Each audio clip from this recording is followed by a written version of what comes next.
Assalamualaikum Sobat YouTube. Apa yang terlintas dalam pikiran Anda? Apakah Anda merasa takut, panik, cemas, sedih, muak, atau bahkan marah? Bagaimana reaksi tubuh Anda? Apakah Anda deg-degan, jantung berdetak lebih kencang?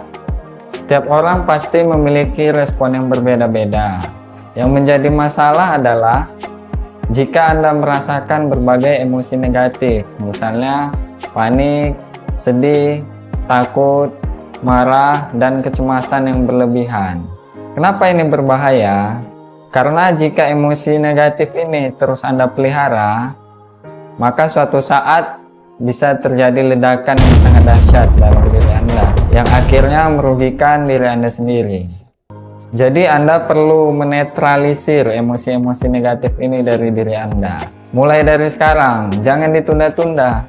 Jadi gimana caranya untuk menetralisir emosi negatif dari pikiran bawah sadar Anda? Jadi sebenarnya semua peristiwa atau kejadian itu sifatnya netral.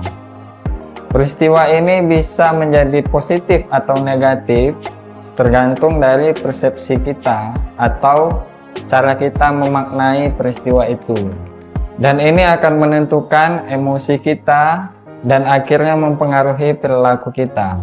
Mungkin persepsi kita lebih banyak dipengaruhi oleh berita-berita negatif yang ada di televisi atau di sosial media, ditambah lagi banyaknya berita-berita hoax, teori-teori konspirasi yang belum jelas kebenarannya, yang akhirnya hanya menimbulkan prasangka, kemarahan, kebencian, dan fitnah terhadap pihak-pihak tertentu.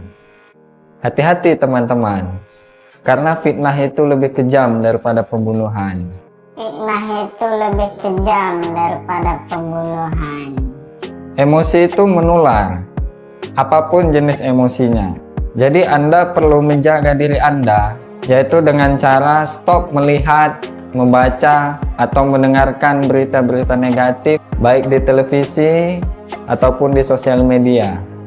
Menurut penelitian, tubuh kita bisa menjadi kuat atau lemah tergantung dari apa yang kita lihat atau kita dengar atau kita baca.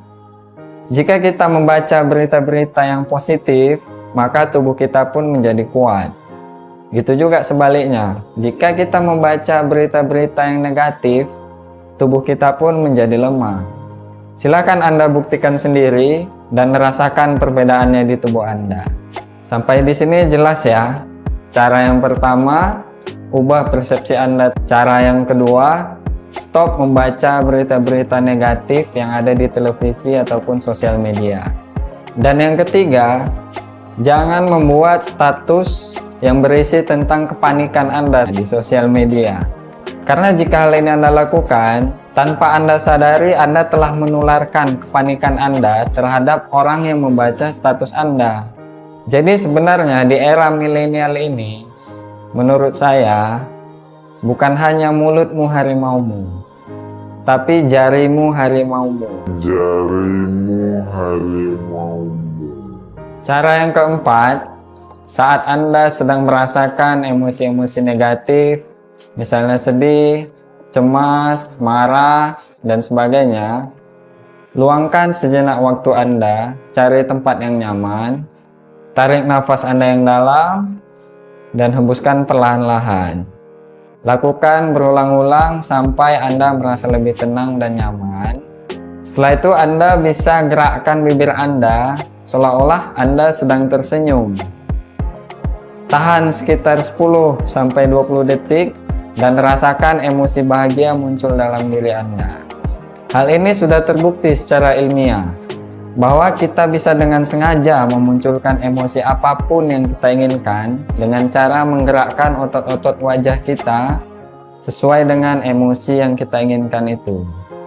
Cara yang kelima adalah dengan mensugesti diri Anda sendiri, atau biasanya disebut dengan self-hypnosis. Saran saya Anda bisa mendengarkannya berulang-ulang, karena salah satu cara supaya suatu program itu bisa tertanam kuat di bawah sadar kita adalah dengan repetisi atau pengulangan. Jadi semakin sering Anda dengarkan, hasilnya akan semakin bagus. Dan cara yang keenam adalah dengan bersyukur dan selalu berdoa kepada Tuhan Yang Maha Kuasa. Akhirnya saya ingin mengatakan, hadapi dengan senyuman. Oke teman-teman, terima kasih telah menonton video ini. Semoga bermanfaat. Silahkan dukung channel ini dengan cara like, subscribe, dan share sebanyak-banyaknya di sosial media Anda. Jangan lupa nyalakan loncengnya agar Anda tidak ketinggalan info terbaru seputar hipnoterapi. Jika ada pertanyaan, silakan isi di kolom komentar. Jika Anda ingin berkonsultasi lebih lanjut tentang masalah Anda, silakan hubungi email yang saya sediakan di deskripsi video ini. See you on the next video.